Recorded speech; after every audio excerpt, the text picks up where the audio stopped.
Encore quelques halachot concernant Hanouka. La mitzvah est d'allumer chez soi à la maison, et c'est la maison qui nous rend quitte. C'est-à-dire si quelqu'un maintenant, il peut pas être à la maison, on a déjà vu par exemple, il est au magasin et à l'heure de l'allumage des bougies, donc sortie des étoiles, il ne peut pas être à la maison, donc il fera un shalach, il fera un délégué, par exemple sa femme, ou un fils qui est déjà, ou une fille qui est déjà à l'âge de majorité religieuse, et allumera, ou même un voisin qui allumera pour lui avec les brachot. Si maintenant, il n'y a personne chez lui,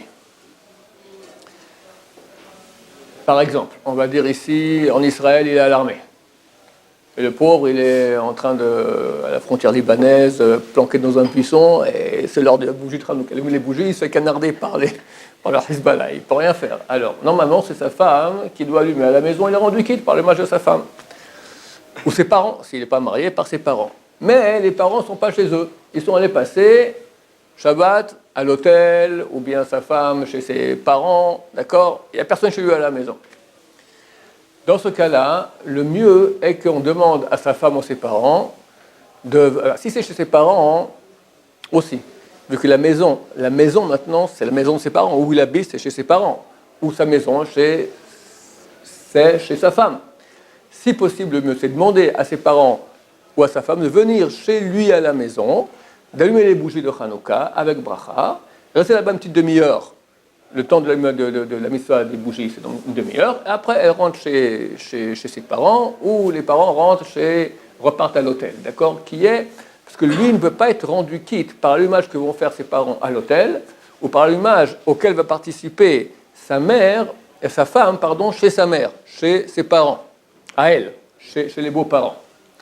Quand la femme, elle va passer maintenant la nuit chez ses parents à elle, chez les beaux-parents du monsieur. Alors elle est rendue quitte par l'allumage de la maison, parce qu'elle dort là-bas, et c'est sa maison. D'accord ? Quelqu'un qui va passer Shabbat maintenant chez quelqu'un, alors il est rendu quitte par l'allumage des bougies de Shabbat et de Hanouka par le maître de maison, il n'y a pas de problème. Là aussi, elle est rendue quitte par l'allumage des bougies de ses parents à elle. Mais elle ne peut pas, par cet allumage-là, rendre quitte son mari qui est planqué dans le buisson à la frontière libanaise. Donc pour le rendre quitte à lui, il faudrait qu'elle rentre à la maison, allumer là-bas les bougies, et comme ça, il sera rendu quitte.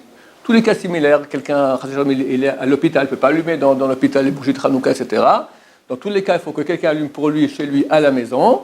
Et s'il n'est pas à la maison, on demandera si possible qu'il vienne allumer à la maison. Ou un délégué. On peut demander, par exemple, aux voisins, etc., quelqu'un qui veut bien faire la grande mission, de venir allumer les bougies chez lui, à la maison. Oui, un délégué refait la bracha.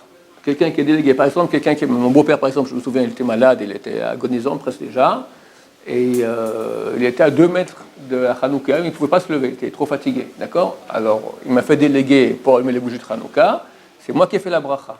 Certains avis disent que lui peut faire la bracha, et moi je réponds amen et j'allume, mais c'est mieux que le délégué lui-même fasse la bracha.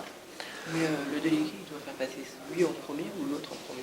Non, peu importe. Si fait d'abord allumer chez la maison, après aller chez le voisin, ou faire chez le voisin, après venir chez la maison, il n'y a pas d'ordre. Il n'y a pas d'ordre. Quand on est invité chez quelqu'un, alors si on paye absolument tout, je prends une carotte, je dois payer la carotte, c'est rare aujourd'hui des choses pareilles, d'accord ? Je dois payer aussi, c'est obligatoire que je paye aussi l'huile et ma partie des huiles dans l'huile et dans les mèches de la Hanoukia. On le donne un demi-franc, un demi-euro, un demi-shekel, d'accord ? Et je pense être rendu quitte par cela.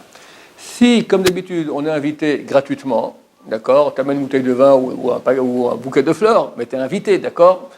Alors tu n'es pas obligé de participer, mais c'est bien quand même. C'est bien que tu participes. Toi, si tu donnes un demi-shekel, ou tu dis c'est ma participation à l'huile et aux mèches. Ou bien, le maître de maison, il te dit, tiens, soulève maintenant la Hanoukia, et par ce fait que tu soulèves, je te donne une partie de l'huile, une partie des mèches. C'est aussi une façon de faire un kinyan, de faire un acte d'acquisition. C'est pas obligatoire, mais c'est mieux. Si jamais on ne veut pas le faire, ça va aussi. On est gêné, il ne va pas comprendre pourquoi je fais de la sourika, pour que je donne un demi-shekel, il va dire, t'es malade, toi, tu reviens de la yeshiva, on t'a fait un bourrage de crâne. C'est pas obligatoire, vu qu'il nous invite gratuitement. Baruch Adonai, l'olam, amen ve amen.